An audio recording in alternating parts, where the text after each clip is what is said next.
Olá amigos, vamos ao estudo da lição número 3, a parte de quinta-feira, falando da simbologia que existe no Apocalipse. As três mensagens angélicas nos remete ao estudo inteiro do Apocalipse. E ali vemos figuras tremendas, a figura do dragão, a figura assim dos anjos voando, a figura de espírito semelhante a rãs, a figura da besta e assim por diante. Porém, o que mais salienta é aquilo que está no Apocalipse como uma mensagem de paz, de amor e de vitória. Uma mulher disse ao pastor, tudo isso está no Apocalipse? O pastor estava lendo uma passagem bíblica para que ela pudesse então ter o coração confortado. Ele disse, pastor, o senhor leu isso no Apocalipse? Bem-aventurados aqueles que ouvem e praticam essas palavras. O senhor leu isso? Dizendo, eis que estou à porta e bato. Isso está no Apocalipse? O pastor disse, irmã, ela não precisa ler um pouco mais do Apocalipse. O Apocalipse não é só apenas questões escatológicas, não é apenas bestas e dragão ou anjos voando. Ele disse, pastor, eu sempre imaginei que o Apocalipse fosse um livro catastrófico, por isso que eu nunca abri o Apocalipse. O pastor disse, então leia, minha irmã. Se você fizer uma pesquisa na rua, ou mesmo da igreja, vai perceber que a maioria dos irmãos tem o livro do Apocalipse como um livro assim catastrófico. Um livro que fala sobre coisas ruins, mas na verdade é um livro que fala sobre esperança. Principalmente a esperança de que Jesus é o grande vencedor. O Apocalipse é um livro com boas notícias para os filhos de Deus, porque ele anuncia o fim de uma guerra cósmica, onde Jesus será o vencedor, juntamente com os seus eleitos. Mostra uma nova terra renovada e os salvos vivendo com o seu Deus por toda a eternidade. É um livro, então, que fala de boas notícias. A pergunta número 7 da lição diz o seguinte, além das figuras que vimos no Apocalipse, qual a imagem que mais sobressai com frequência no livro do Apocalipse? Algumas passagens, Apocalipse, capítulo 62, verso 5 e verso 6, e olhei, e eis que estava no meio do trono e dos 4 animais viventes, e entre os anciãos, um cordeiro que havia sido morto, e havendo tomado o livro, os 4 animais e os 24 anciãos prostraram-se diante do cordeiro, tendo todos eles harpas e salvas nas mãos cheias de incenso, que são as orações dos santos, que com grande voz dizia, digno é o cordeiro, que foi morto de receber o poder e a glória e a sabedoria e a força, a honra e a glória e ações de graça.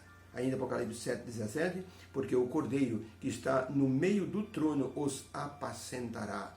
Apocalipse 14, verso 1, e olhei, e eis que estava o cordeiro sobre o monte Sião, e com ele os 144.000, cujos nomes estão escritos no livro da vida, e tinham na testa o nome do seu pai. Apocalipse 15, verso 3, e cantavam o cântico de Moisés e o cântico do Cordeiro, dizendo, grandes e maravilhosas são as tuas obras, Santo Deus poderoso. Apocalipse 21, 22, 23, e nela não vi templo, porque o seu templo é o Senhor Deus Todo-Poderoso.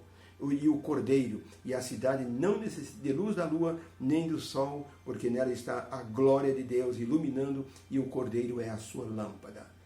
Apocalipse 22, de 1 a 3, e mostrou-me o rio da água da vida, puro como um cristal, que procedia do trono de Deus e do trono do Cordeiro. Então, para a pergunta, que figura se sobressai no Apocalipse, além de todas as outras que nós já vimos? A resposta, aparece a figura do Cordeiro, que representa Jesus Cristo crucificado, vitorioso, pois ele é a luz em toda a Bíblia. É o personagem central do Apocalipse, ele é o honrado nas 3 mensagens angélicas como o Criador. Por isso, o Apocalipse diz que Deus o exaltou, colocando à direita do seu trono.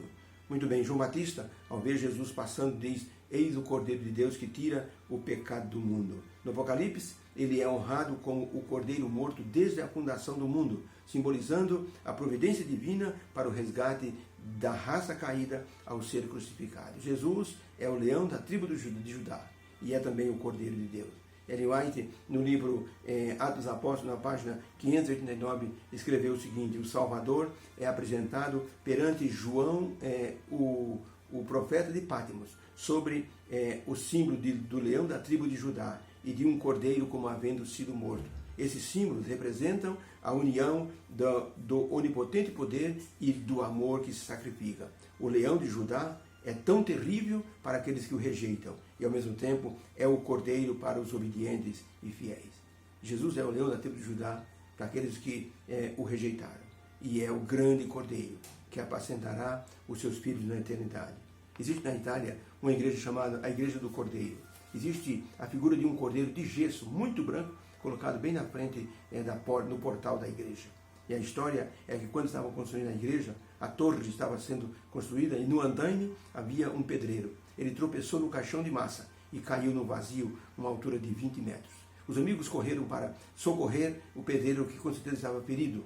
Mas ao chegarem lá embaixo, o pedreiro estava são e salvo. Aos seus pés estava um cordeiro. Um cordeiro estava pastando bem na frente da igreja, onde havia ainda um pouco de grama.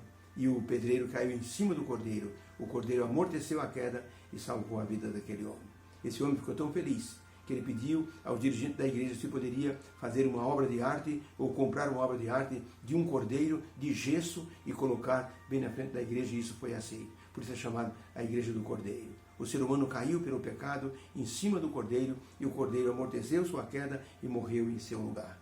Deus nos abençoe. Que Jesus, o Cordeiro de Deus, seja presente em nossa vida todos os momentos.